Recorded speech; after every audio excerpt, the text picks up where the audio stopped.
Today we're going to show you the easy 21 bends loop. This basically combines the climb of Alpe du Zwift that gives you a much nicer descent, as well as a bit of a warm-up ride along the valley at the bottom. We're obviously starting with the descent, but if you start with the climb, you can finish with this as well. Now the link for this ride will be in the description down below, and you can upload it to your Strava and follow it there. But make sure to watch the video as well, because I'll show you the little turn off to get onto the cycle path, which is much better than going along the main road at the bottom.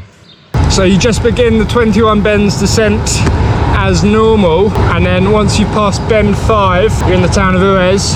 Just keep a lookout for the traffic lights you're going to come through, and when you get to them, you're just going to take a sharp right turn. So I'm about to do that. So sharp right at the traffic lights, and then just follow the road down through Huez.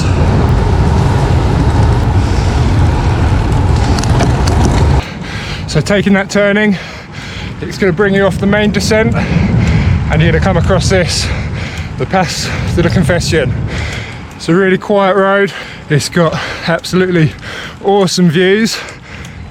If you can see off the side there, you're looking straight down the Alpe du Zwift climb. You can see what you're going to do in a minute, and it will add a little bit more elevation to your total route, but really not much. I think it's about 80 meters or so it adds, so not much at all. And as you can see, I'm going pretty speedy. It's not much of a gradient at all, and man, it's totally worth it. This road is stunning. Just look at that.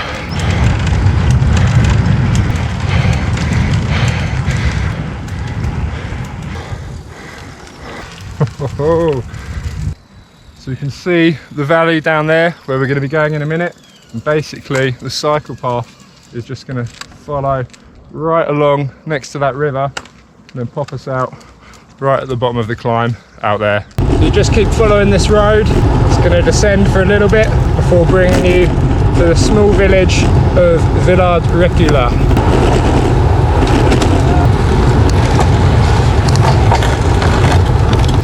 The road's going to bring you through the small village. Just keep following on it, and then it's a short little climb that I'm on here, only a couple of minutes. You're going to hit a little mini roundabout, and then that's the start of the main descent, and it's going to take you all the way down to the town of Alamont. Just passed through Villard, floating above the clouds, and this is the little roundabout you're looking for. Go straight over here and then follow the sign for Alamont. And now I need to put the camera away because we've got a long old descent down to the bottom.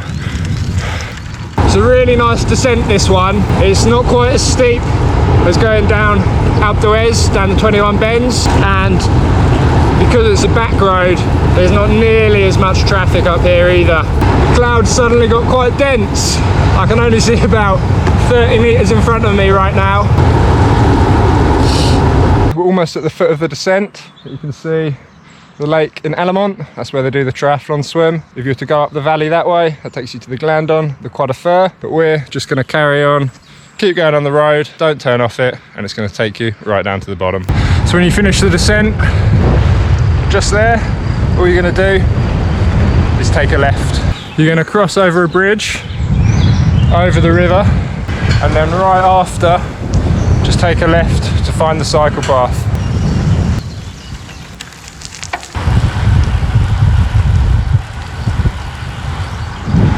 A lovely bit of bum there. So just following the cycle path here, it's nice and flat, just takes you along next to the river. So if you were to just carry on this, don't turn off it at all, it's going to bring you out at the foot of the Col d'Ornon, which is just outside Bourg d'Oisans. So if you do that, that's the simplest thing. It's then easy to go from there through the town to the foot of Alpe du Zwift.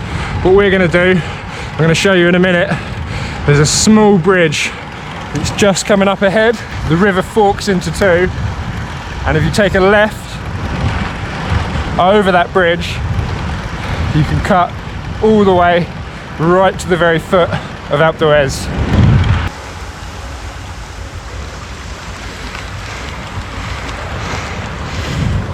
That's it. Cut over this small wooden bridge. Much nicer than being on the main road here. Follow the path over the two rivers.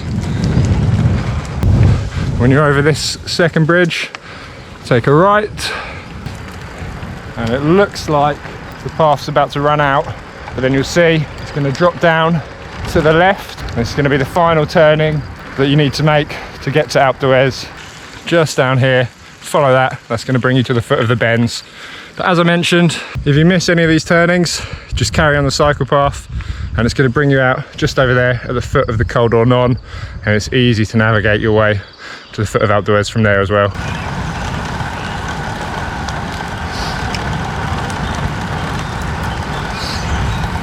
So peaceful around here. Just taking my layers off because in a minute I'm going to be starting the climb proper.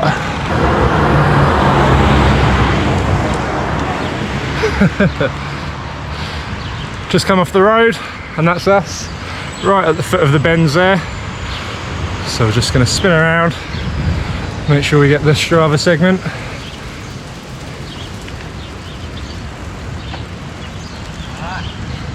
Now up we go.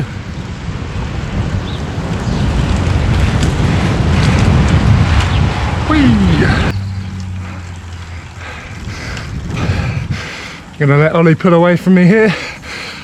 During quarantine, he's been on the Zwift every day, whereas I've just been sat on the sofa watching Netflix.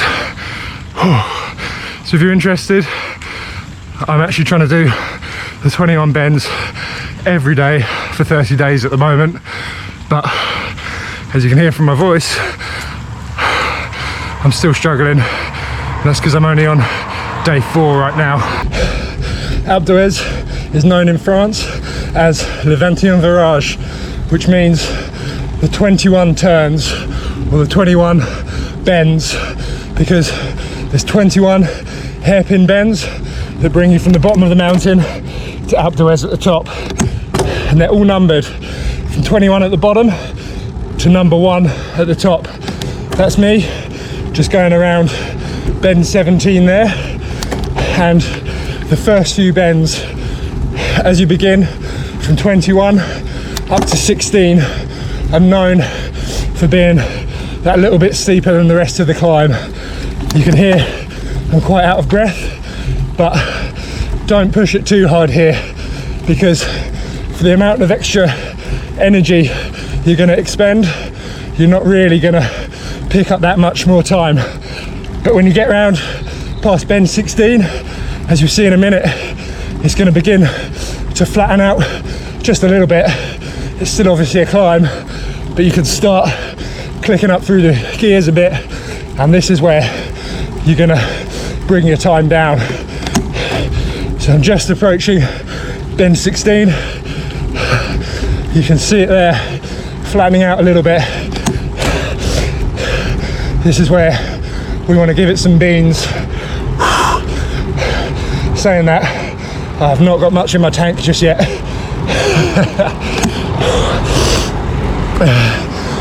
If you turn off to the right there, it takes you around.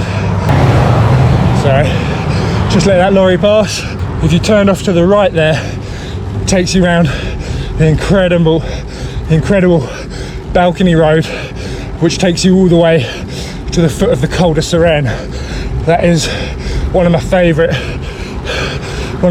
rides, an absolutely awesome loop. I'll be showing you that one soon.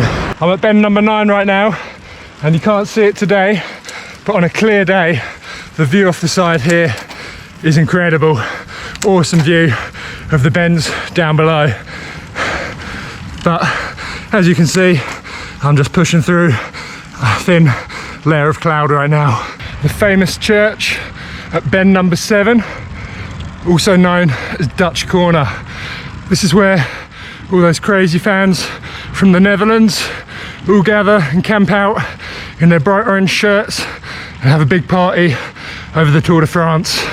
It's an awesome atmosphere down here. if you ever get the chance to come down during a tour. Oh, and it also marks the point where I'm about 2/3 of the way up, and I can see the finish in sight at the top now. Keep going. Bend 6 here, altitude 1,480 meters, and the key to getting a quicker time is using the flat section. It's the only flat section you're going to get on the bends themselves, to click up a few gears and try and give yourself a wee boost into the next section. This section here between bend 4 and bend 3 has got to be my least favourite. You feel like you're close, your legs are gassed out, but it's really long. It seems to go on forever.